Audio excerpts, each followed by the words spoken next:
अक्षतरेश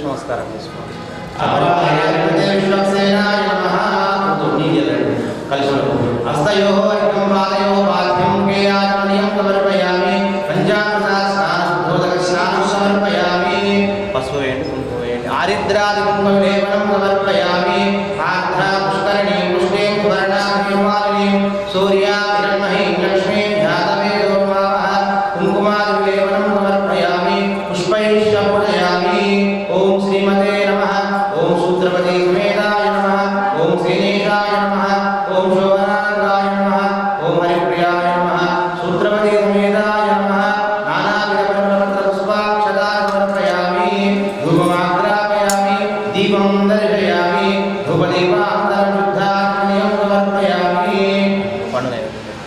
फलनैवेद्यं निवेदयामि या फलनेर्या फलापुष्पाया पुष्पिनीः बृहस्पतिः प्रचोदास्तानोऽत्यन्तमसः प्रोक्ष परिशिष्य अमृतः स्वाहा स्वामिन्नारायणवले मध्ये मध्ये पानीयं समर्पयामि अमृतमस्तु अमृतो विधानमसि मंगलारती తీసుకొని హారతి सपरिवाराय श्रीमते विश्वक्सेनाय नमः मंगलमहानीराजनं समर्पयामि मानवाय मुक्ते जातवे दोरामश्रमं पुरुषं जगत् अभिवृद्धज्ञानै प्रियमा परिपादय जलेन प्रोक्षा पुष्पैश्रमन्तरं मंगलमहानीराजनं समर्पयामि जय विश्वक्सेन भगवान् की सपरिवाराय विश्वक्सेना सुप्रेता सुप्रसन्ना वरदा भवतु आयुर्विघ्नेन हायति गुरुदेवताभ्यो नमः गुरुपूजनं च कर्म करिष्यामि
Shaya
అన్నీ స్టార్ట్ చేసుకుంటాం అట్లా తిప్పండి అన్నీ చేసుకోండి అందరూ మంచిగా 5 చేస్తే మంచిది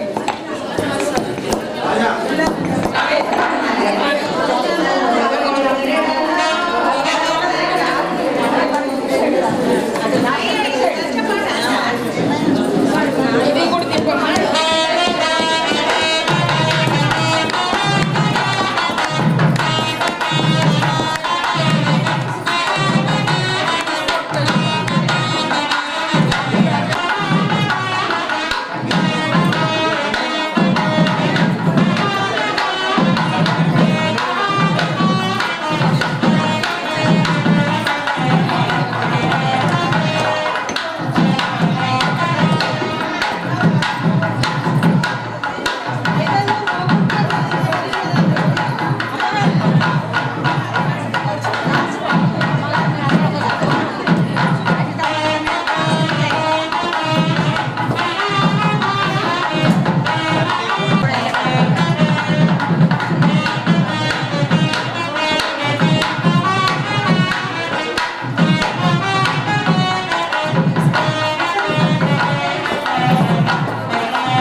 ఒక 5 నిమిషాల పాటు అమ్మవారి యొక్క అనుగ్రహంతో అమ్మవారి యొక్క నృత్యాన్ని ఇక్కడ మన భక్తులు ఇద్దరు కూడా చేస్తారు ఒక 5 నిమిషాల పాటు.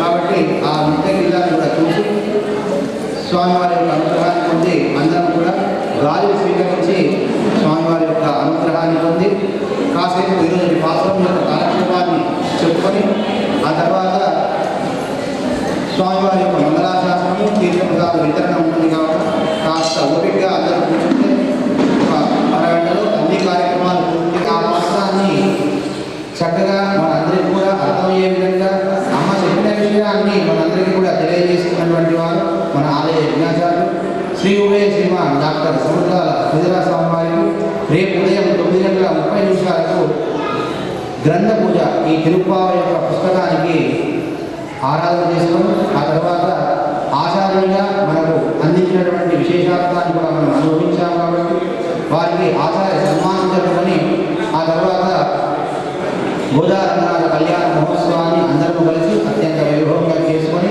అమ్మ యొక్క అనుగ్రహాన్ని పొందుదాం. జై శ్రీమన్నారాయణ. జై శ్రీమన్నారాయణ.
స్మర్దేశమస్మరే పరమాచార్యాం శేషాం గురున్ హేమల్లక్ష్మణయోగంలో మహాపూర్ణం నిజానం రామం పద్మవిలోచనం నిరంతరం శక్తిపేషం శ్రేణేశం ఇందిరా సహచరం నారాయణ సంస్థయే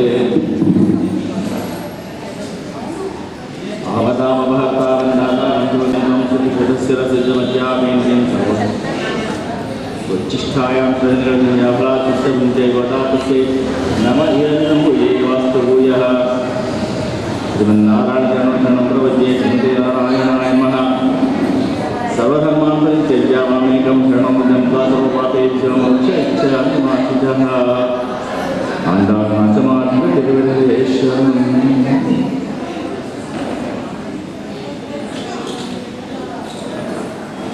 பாஷாயனம் கரவைகள் பின் சென்று காணும் சேர்ந்தன்போ அறிவொன்றுமில்லாத ஆயக்குலத்து உந்தன்னை பிறவி பெருந்தனை புண்ணியமும் யாமடையோ குறை ஒன்னோ இல்லாத கோவிந்த அந்தன்னோடு ஒருவே நமக்கு இங்கு வசிக்க வழியாத அறியாத பிள்ளைகளோ அன்பினால் முன்னன்னை செய்து உஜத்தனவும் சீரி அருளாதே இறைவா நீ தாராய் பறை ஏதோரெம்பாவாய்.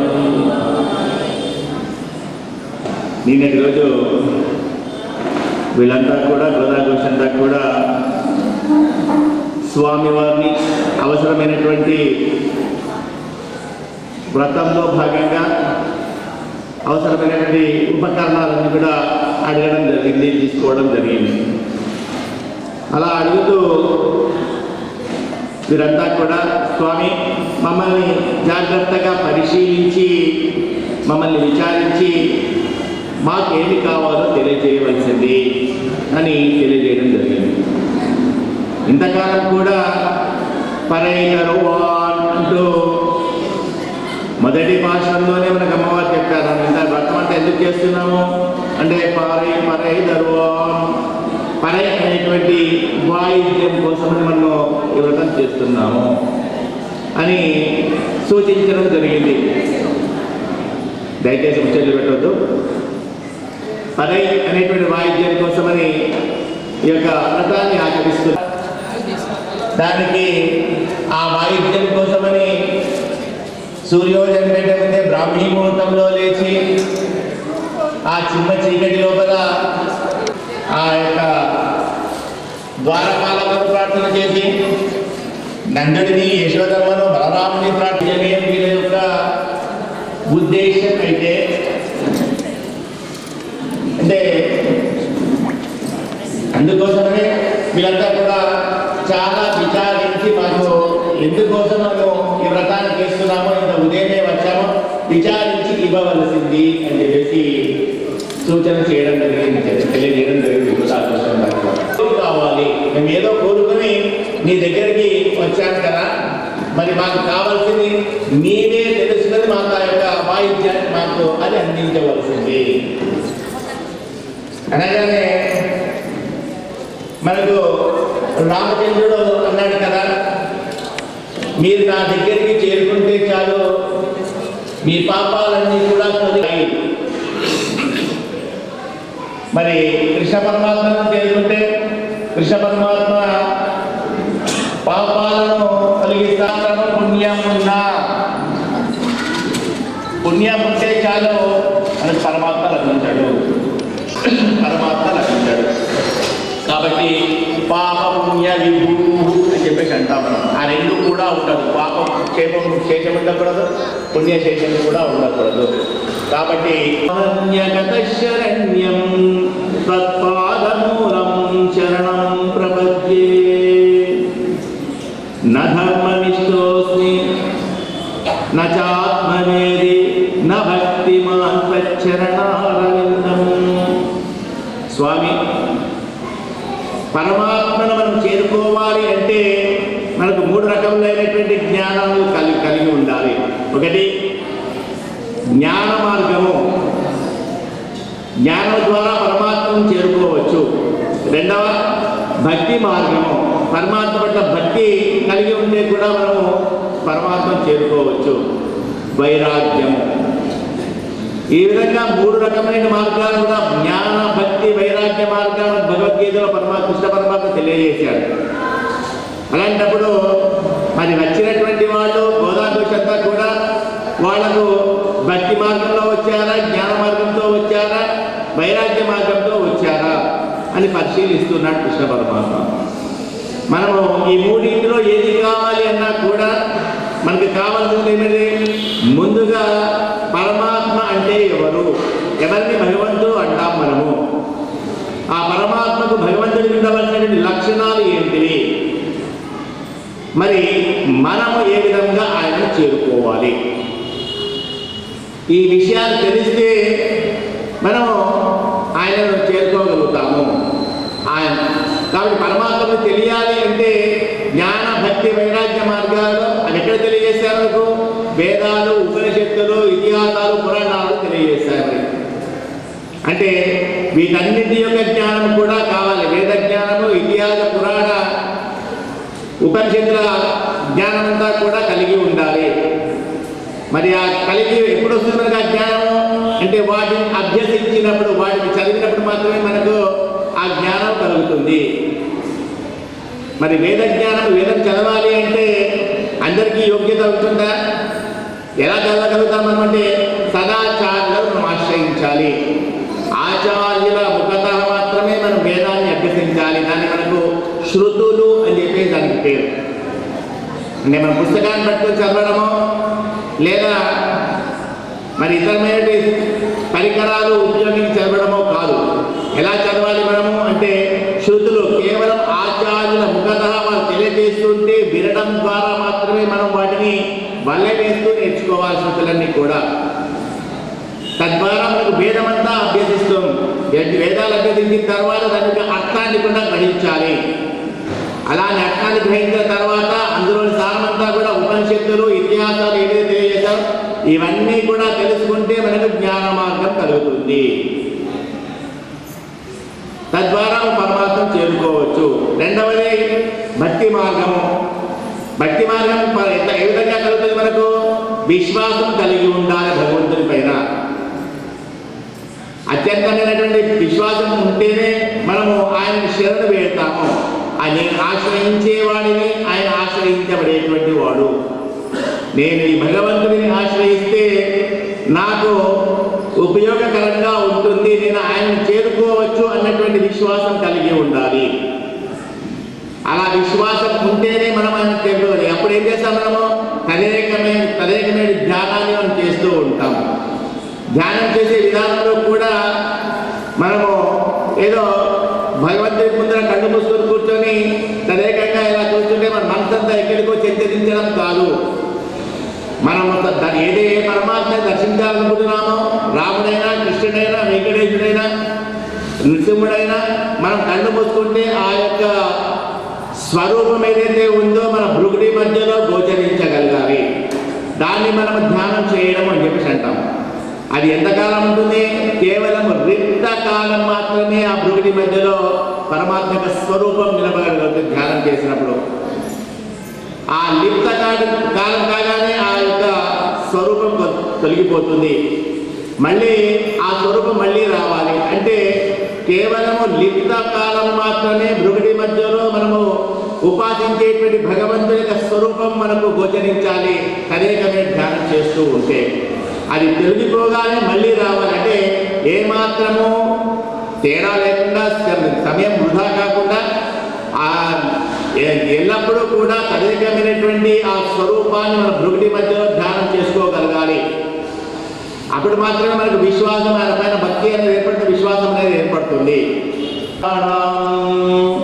జ్ఞానం నరాణాం అధికో విశేషః జ్ఞానేన హీనః పశుభిః సమానః అని మనకు ఒక నానుడి. సమస్తమైనటువంటి ఈ భూమిపైన ఉన్నటువంటి అన్ని జీవులకు కూడా ఆహార, నిద్ర, భయం, మైథునాని ఈ 4 లక్షణాలు అందరికీ కూడా ఉంటాయట. ఆహారం అందరికీ కూడా ఆహారం కావాలి.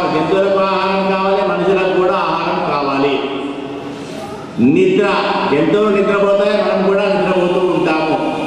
భయం, ఎలాంటి ఆపదలు కలుగుతాయో అని జంతువులకు భయంగా ఉంటుంది, మనకు కూడా భయం ఉంటుంది. మైదునాన్ని, సంసారాన్ని జంతువుల యొక్క వృద్ధి కోసమని, మా ప్రజల యొక్క వృద్ధి కోసమని చెప్పేసి మైదున, ఈ 4 అనేటివి అందరికీ కూడా జంతువులకు కానీ మనుషులకు కానీ సామాన్యమైనటువంటి లక్షణాలు. ఇలా జంతువులకు మాకు ఎలాంటి తేడా లేదు. మరి ఎక్కడ తేడా ఉంది మనకు? జ్ఞానం నరాణం విశేషం అధికం విశేష. మనిషి అన్నవాడికి జ్ఞానం అనేది, నరులకు జ్ఞానం అనేది ఎక్కువగా ఉంటుంది. జ్ఞానేన హీన పశుభి సమాన. ఎవరికైతే అజ్ఞానంగా ఉంటారో వాళ్ళని పశువులు అని చెప్పేసి అంటాం మనం. వాటికి ఏమాత్రం కూడా జ్ఞానం ఉండవు. వాటికి ముందు వెళ్ళడం మాత్రమే తెలుసు. ఎక్కడికి కావాలి, అడవికి వెళ్ళాలి, అక్కడ లభించినటువంటి గడ్డినంతా తినాలి, మళ్ళీ సాయంత్రం ఇంటికి రావాలి, తన యజమానులకు పాలన ఇవ్వాలి. అది మాత్రమే వాటికి తెలిసేది తప్పించి ఇతరమైనటువంటి ఏ విషయం కూడా నాకు తెలియదు. మేము కూడా అలాంటి పశువులు ఎలా ఉంటాయి, మేము కూడా అలాంటి వాళ్ళమేనయ్యా. వాటి వెనకాతలు అలా వెళ్తూ ఉంటారు. మనకు కిరాతార్జునీయం లోపల అర్జునుడు పాశుపతాస్త్రం కోసం అని చెప్పేసి అడవులకు వస్తాడు తపస్సు చేసుకోవడం కోసమని. అలా వచ్చినటువంటి అర్జునుడిని చూస్తాడు. ముందర పశువులు వెళ్తూ ఉంటాయి, వెనుక ఆ పశువులను కాచేటువంటి గోపాలు వెళ్తూ ఉంటాయి. అలా వెళ్ళేటి పశువులకు అది మైదానమా, పర్వత ప్రాంతమా, ముళ్ళ పొదలో చేరుతున్నారా అవేవి కూడా నాకు తెలియదు. వెళ్ళడం మాత్రమే తెలుసు. ముళ్ళ పొదలున్నా కూడా తన కొమ్ములతోటి అటు ఇటు జంపేస్తూ అందులోకి వెళ్ళిపోతూ ఉంటుంది. అది ముళ్ళ పొద పుచ్చుకపోతుంది, గాయమవుతుంది అని కూడా తెలియకుండా అలా వెళ్ళిపోతూనే ఉంటుంది పశువులు. దాని వెనకాతల వెళ్ళేటువంటి గోపాలు ఎవరైతే ఉన్నారో వాళ్ళు ఏం చేస్తారు? ఈ 2 భుజాల పైన ఒక కట్టెను పెట్టుకొని, తన తల్లి ఇచ్చినటువంటి సద్దిముట్ట ఏదైతే సద్దిముట్టను కూడా ఆ యొక్క కట్టెకు కట్టేసుకొని లేదా కంటకు వేసుకొని దానిపైన చేతులు వేసుకొని అలా వెళ్తూ ఉంటారు గోల వెంట. ఆ ముళ్ళ పొదలోంచి వెళ్ళిన తర్వాత, కొంచెం ముందుకు వెళ్ళిన తర్వాత ఆ వెళ్ళినటువంటి గోవు వెంక తిరిగి చూస్తూ ఉందట, మరి నా యజమాని వస్తున్నాడా లేదా అని. అయితే వెంక వచ్చేటువంటి గోపాలుడు కట్టె తీసేసి వెళ్ళవచ్చు చాలా సులభంగా, లేదా కట్టెతోటి ఆ ముళ్ళపొద పక్కకి జరిపేసి వెళ్ళవచ్చు చాలా సులభంగా. కానీ అలా తీసేసి వెళ్ళాలి అన్నటువంటి జ్ఞానం కూడా లేకుండా అలాగే ఏ విధంగా అయితే పశువులు వెళ్ళిపోయాయో అలాగే గోపాలు వెళ్ళేటువంటి ప్రయత్నం చేస్తున్నాడు. అంటే లేశమాత్రమైనటువంటి జ్ఞానం లేకుండా ఉండేటువంటి వాళ్ళం మేము. మాకు జ్ఞానమే లేని పశువుల యొక్క సేవ ఏం చేసుకుంటాం మేము? మాకు తెలిసిందేంటి? అడవికి వెళ్ళాలి, పశువుల వెంట అడవికి వెళ్ళాలి. ఓ అడవికి వెళ్తున్నారా అంటే అడవికి వెళ్ళి మీరు ఏం చేస్తారు? మేము ఆహారం వెళ్తాము, మా అమ్మ కంటే సద్యాన్నం ఏదైతే ఉందో అక్కడ సద్యాన్నం తినేసి మళ్ళీ సాయంత్రం వచ్చేస్తూ ఉంటాం. ఓ అంటే మీరు వనభోజనాలకు వెళ్తున్నారు అంటే అడవులకు వెళ్తే వనభోజనాలు చేస్తుంటారు కదా కార్తీక మాసంలో, శ్రావణ మాసం, ఆషాఢ మాసాల్లో. అంటే మీరు అడవులకు వనభోజనానికి వెళ్తున్నారు. వనభోజనం చేయడం వల్ల ఏమవుతుంది? పుణ్యం లభిస్తుంది. కాబట్టి మీరు వనభోజనాలకు వెళ్తున్నారు కదా, మీకు పుణ్యం లభించినట్టే అని చెప్పినారు. ఓ అలా కాదు స్వామి, మేము వెళ్ళేది వనభోజనాలకు కాదు. మేము ఎందుకు వెళ్తున్నాం మేము అంటే వెళ్ళడం కూడా ఎలా? ఈ గోపాలకు ప్రీతికరమైనటువంటి పదార్థం ఏదైనా తన తల్లి పెడితే ఆ పదార్థాలను ఊరించుకుంటూ వెళ్తూ ఉంటాడు.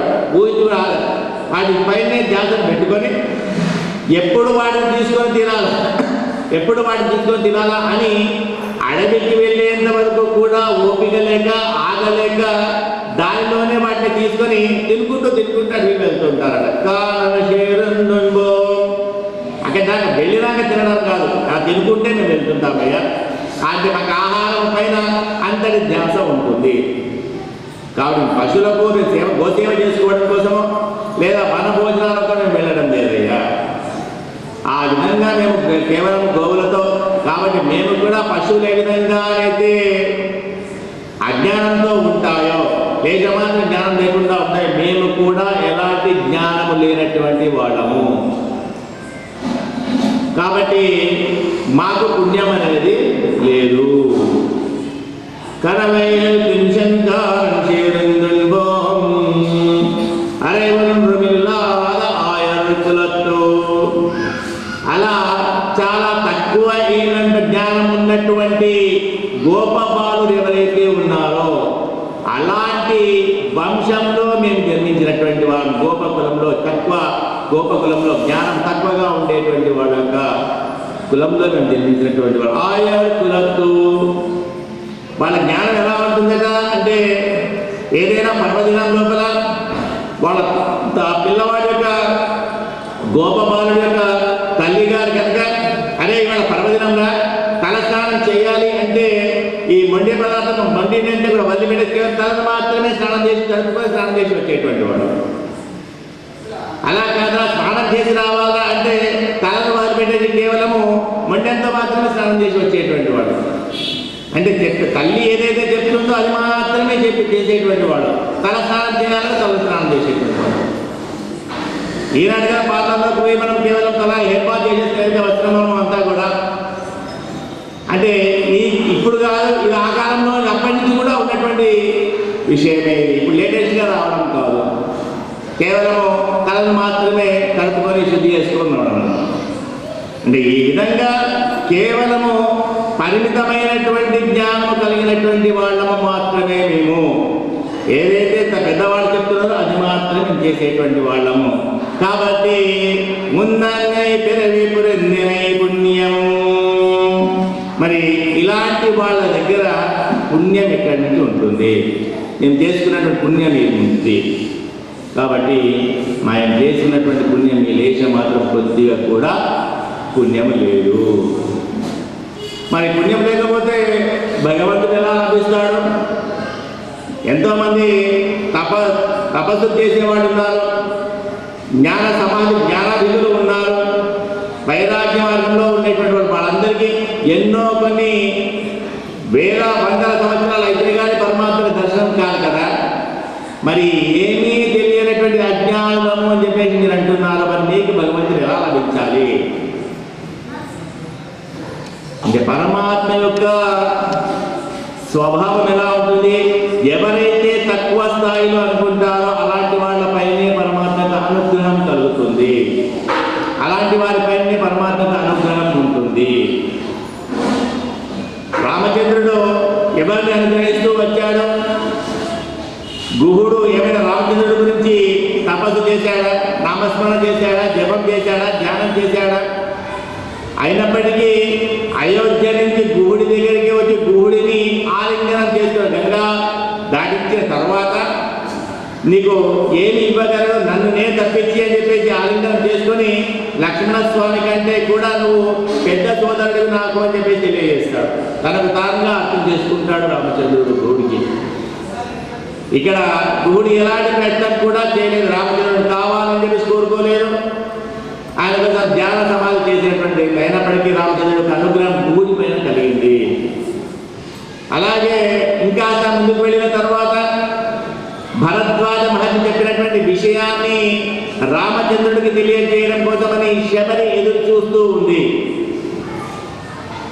ఒక బిల్లా వనిత దగ్గరికి వెళ్ళాడు రామచంద్రుడు. ఆమె పెట్టినటువంటి పళ్ళను తిని ఆమెను అనుగ్రహించాడు. అక్కడ బిల్లా వనితను అనుగ్రహించాడు. ఆ బిల్లా వనిత మాత్రం రామచంద్రుడి గురించి ధ్యానం చేస్తూ ఉందా? తన ఆచార్యుడు భరద్వాజు తెలియజేశాడు. రామచంద్రుడు వస్తాడు ఇక్కడికి, ఆ రామచంద్రుడికి సీతమ్మ యొక్క విషయాన్ని మీరు ఎక్కడ ఉండాలి విషయం అంతా తెలియజేయమని చెప్పేసి చెప్తాడు. వెళ్ళి సుగ్రీవుని కలవమని, బాలరాజు సుగ్రీవుని కలవమని చెప్పేసి సూచన నిర్దేశం చేయమని చెప్పేసి ఆచార్యుడు ఆజ్ఞగా ఇక్కడ ఉంటుంది ఆ బిల్లవంత శబరి. ఆమెను అనుగ్రహించడం కోసం వచ్చేసాడు రామచంద్రుడు ఆమె దగ్గరికి. ఆమెను కూడా అనుగ్రహించాడు. పోనీ కనీసం గుహుడు శబరి మాతను వీళ్ళు కనీసం రామచంద్రుడికి అనుగ్రహించేశారు మనుషులు కాబట్టి అని చెప్పి అనుకోవచ్చు. కానీ వానరమైనటువంటి సుగ్రీవుడి దగ్గరికి కూడా వెళ్ళి అనుగ్రహించాడు.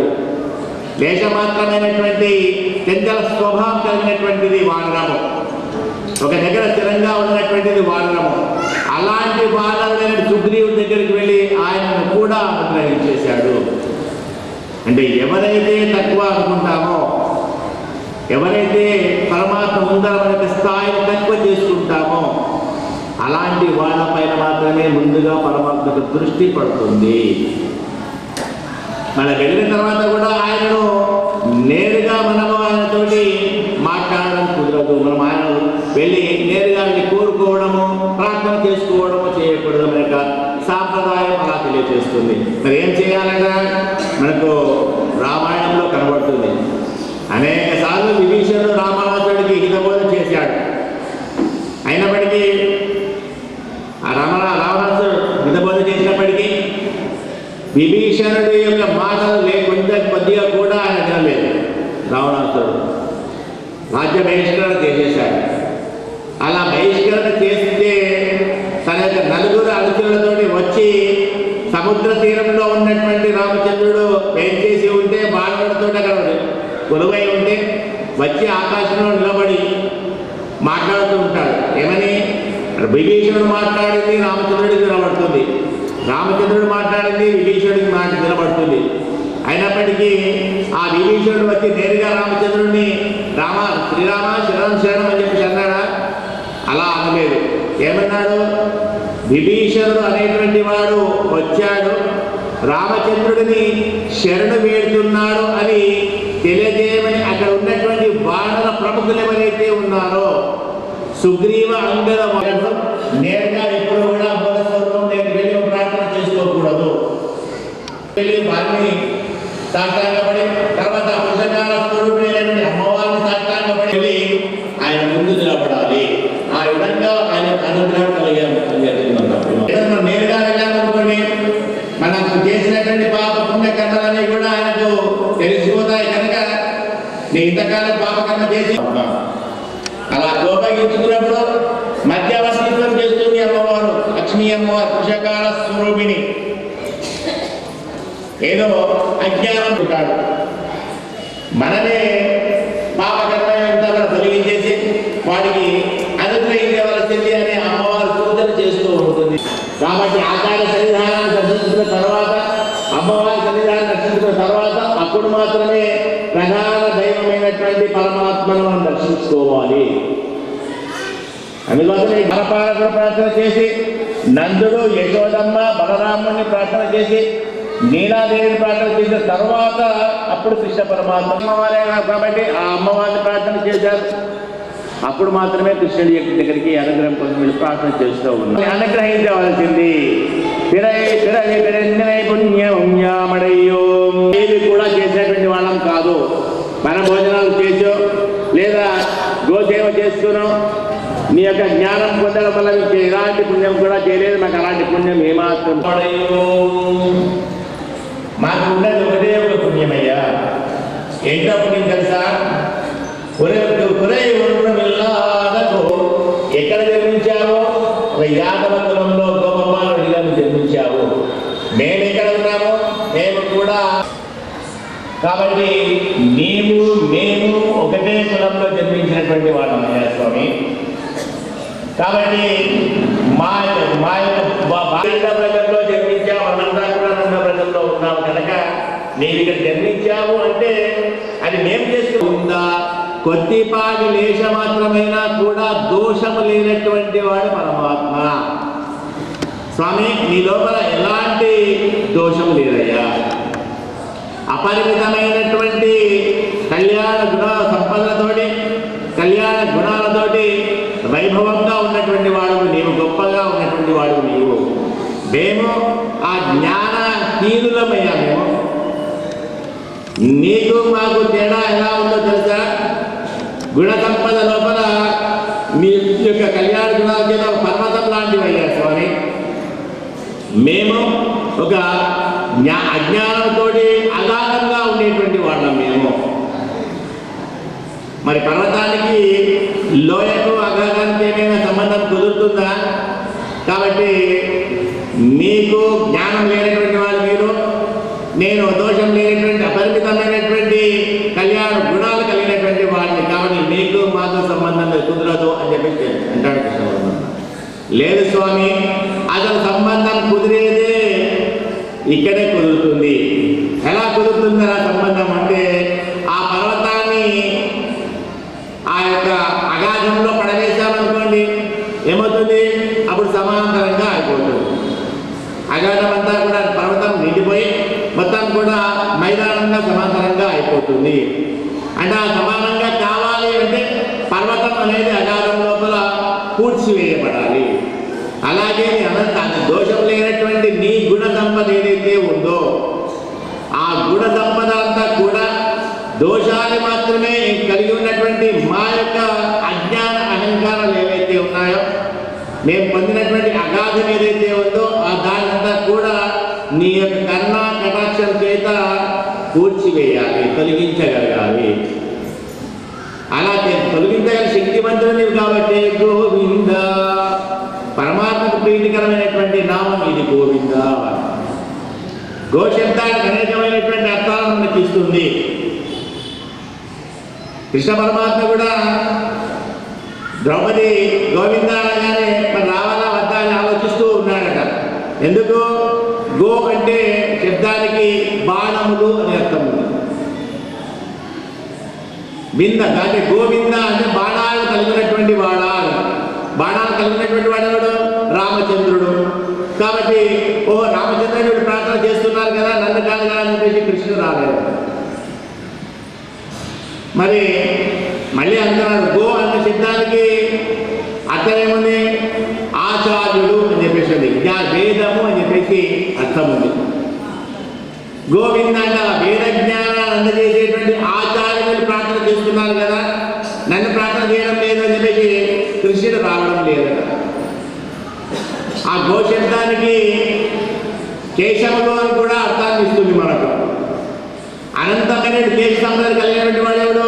నరసింహస్వామి అవతారం లోపల ఆ కేశ సంపదతోటి ఒక సుందరమైన రూపంతో కనిపించాడు నరసింహస్వామి. నరసింహస్వామి ప్రార్థన చేస్తుందా ద్రౌపది, నన్ను కాదు కదా అని కృష్ణ పరమాత్మ రావడం లేదట. ఈ విధంగా ద్రౌపది గోవింద అని పిలిచినా కూడా కృష్ణ పరమాత్మ ఆలోచిస్తూ ఉన్నాడట. మరి ఇంతకు ఎవరిని పిలుస్తున్నది? రామచంద్రుడినా, నరసింహస్వామినా? ఏ రూపంలో మెరుగు రావాలి? గో అన్న శబ్దానికి భూమి అని కూడా ఉంది. గో శబ్దానికి ఈ భూమినంతా కూడా ఉద్ధరింపజేసినటువంటి వాడెవడు? వరాహస్వామి.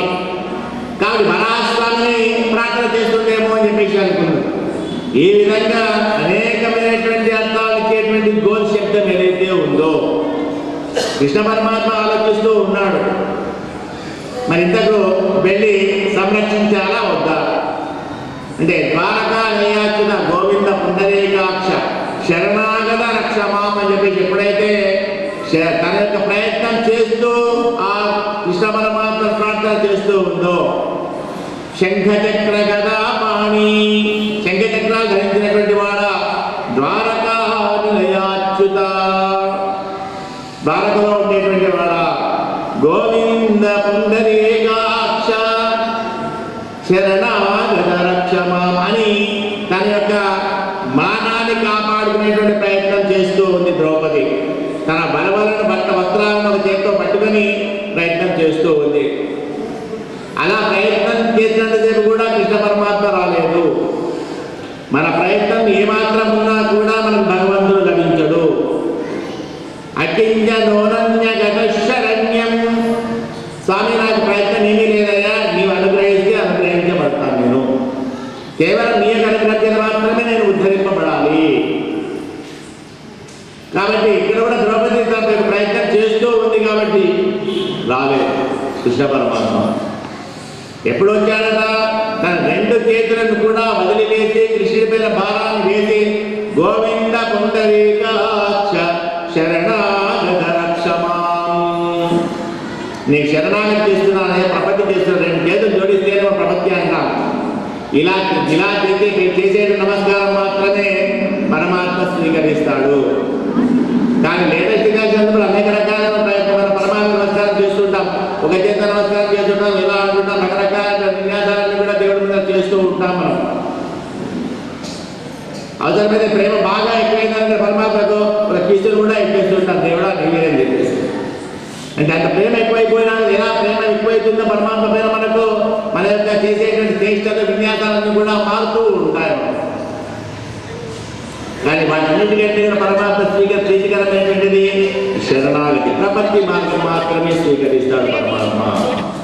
నమః స్వామి. కాబట్టి ఇలా శరణాగతి ఎప్పుడైతే చేస్తామో అప్పుడు మాత్రమే స్వామి అకించనోరణ్యగణశ్వరుడు నీవు తప్పించినట్టు ఇంకా ఎవరూ శరణులేదయ్యా. గజేంద్ర మోక్షంలో కూడా అనేక సార్లుగా అనేక రకాలుగా ప్రయత్నం చేశాడు గజేంద్రుడు. వచ్చాడా పరమాత్మ? ఎన్ని రకాలుగా ప్రార్థన చేసినా కూడా పరమాత్మ రాలేదు. ఎప్పుడు వచ్చాడు భగవత్ పరమాత్మ? లావకింతయులేదు ధైర్యము విలోలమయ్య కాబుల్లప్పెన్ మూర్ఛ వచ్చన్ శ్రమం వయ్యడి నీవే తప్పై తప్పరం పెరుంగ మన్నింపంతగుందేను రావే ఈశ్వర కావయ వరద సంరక్షించు భద్రాత్మక.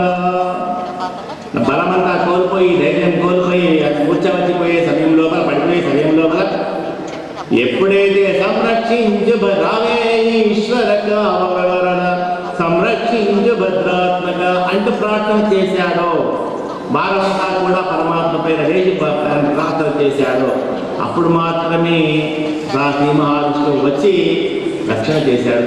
గజేంద్రుని ప్రాణ రక్షణ చేశాడు. ఇది ఎప్పుడు కూడా పరమాత్మకు మనం చేస్తున్నాం. నేను కైంకర్యం చేస్తున్నాను, నేను అనేక రకమైనటువంటి ప్రసాదాలు చేస్తున్నానో లేదా పుష్ప కైంకర్యం చేస్తున్నానో లేదా అనేక కైంకర్యం చేస్తున్నాను అని మన లోపల ఈ లేశమాత్రమైన భావం ఉన్నా కూడా పరమాత్మ దాన్ని అంగీకరించడు, స్వీకరించడు.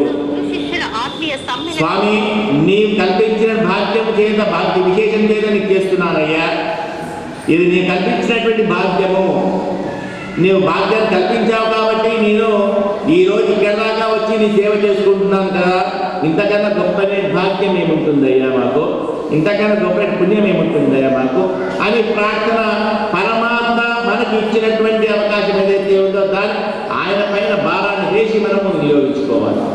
అలా వినియోగించుకుంటేనే అది మనకు పరమాత్మ అనుగ్రహం కలుగుతుంది. కాబట్టి ఈనాటి పాశం ఏదైతే ఉందో వీళ్ళంతా గోదాఘోష్ అంతా కూడా ఆ కృష్ణ పరమాత్మ పైనే భారం వేసేశారు. వీళ్ళంతా కూడా స్వామి నీవే మమ్మల్ని రక్షించాలి. కాబట్టి నీకు మాకు ఉన్నటువంటి ఒకే మనమంతా కూడా సంబంధం కలిగినటువంటి వాళ్ళం. కాబట్టి గొప్ప లేనటువంటి ఈ సంబంధం ఇది ఎలాంటిది అంటే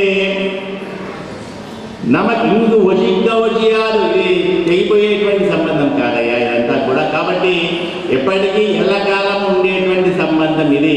కాబట్టి నీవు మమ్మల్ని అనుగ్రహించవలసింది అని ఈనాటి భాష లోపల గోదాఘోష్ అంతా కూడా కృష్ణ పరమాత్మను ప్రార్థన చేయడం జరిగింది. రేపు ఉదయం 9 గంటలకు కాలక్షేప కార్యక్రమం ఉంటుంది. ఆ తర్వాత ఈ నెల రోజులుగా మనము ఆచరిస్తున్నటువంటి కాలక్షేపం ఏదైతే తిరుపాద్య ప్రబంధం ఏదైతే ఉందో ఆ యొక్క గ్రంథ పూజా కార్యక్రమం ఉంటుంది. 10:30 మనకు గోదారంగనాథుల యొక్క కళ్యాణోత్సవంలో మనమందరం కూడా పాల్గొని ఆ గోదారంగనాథుల యొక్క అనుగ్రహాన్ని మనం పొంది మనందరం కూడా ఆ పరమాత్మ చేత అనుగ్రహించబడాలని కోరుతున్నాం. కరమయ్యించని కారణం చేయిందని గోమరి ఉన్నతో ఉన్నైతే వివరణ యావనియోరే ఉన్నలా గోవింద ఉన్నోడు ఉన్నన్న శ్రీ వీరాది దైవాధికారాయ దేవ హింబావై గోబ్రాహ్మణ లోకాన్ని జయ శ్రీనారాయణ.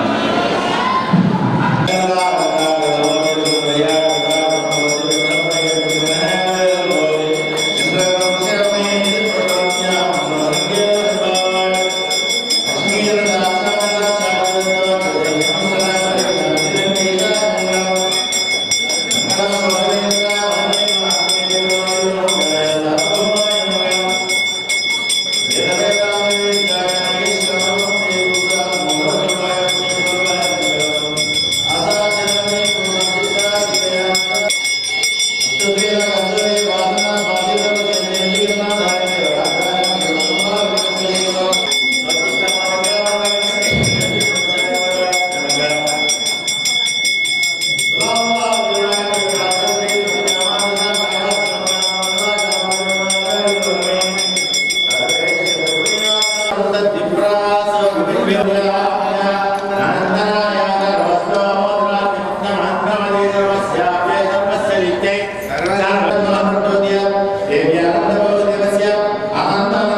विनैवादिये चलैवादिरुणाभिवादिये तुय्यमार्गुं पुरिनूलं वादिये सुन्दरतिरुतोरिनैवादिये कैहुमेन्धियमुखोरं वादिये करुणैपुण्यकन्निनैवादिये श्रीमते रम्यजामात्मुनीन्द्राय महात्मने श्रीरङ्गवासिने भूयात् नित्यश्रेर्नित्यमङ्गलम् उभय वेदांत प्रवर्तकाचार्य परमहंस परिव्राजकाचार्य श्री श्री श्री दंडिन श्रीमन्नारायण रामानुजधीर स्वामिगल अरुळपाट श्री उवे श्रीमान श्रीधनगल वेंकटाचार्य स्थानाचार्य स्वामिगल अरुळपाट। ओम भगवन्नारायणाभिमतानुरूप स्वरूप रूप गुण विभव ऐश्वर्यशीला धनवधिकादिजय असंख्येय कल्याण गुणगण पद्मवनालय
కళ్యాణ మహోత్సవం జరుగుతుంది కాబట్టి అందరూ కూడా తొందరగా వచ్చి పూజా కార్యక్రమంలో పాల్గొని పూజా కార్యక్రమం ప్రారంభమవుతుంది కావున భక్తులందరూ కూడా రేపు తొందరగా 9:30 వస్తే కాలక్షేపం తొందరగా ప్రారంభం చేసుకుని కళ్యాణాన్ని తొందరగా ప్రారంభం చేసుకుని స్వామివారి యొక్క అనుగ్రహాన్ని పొందుతారు.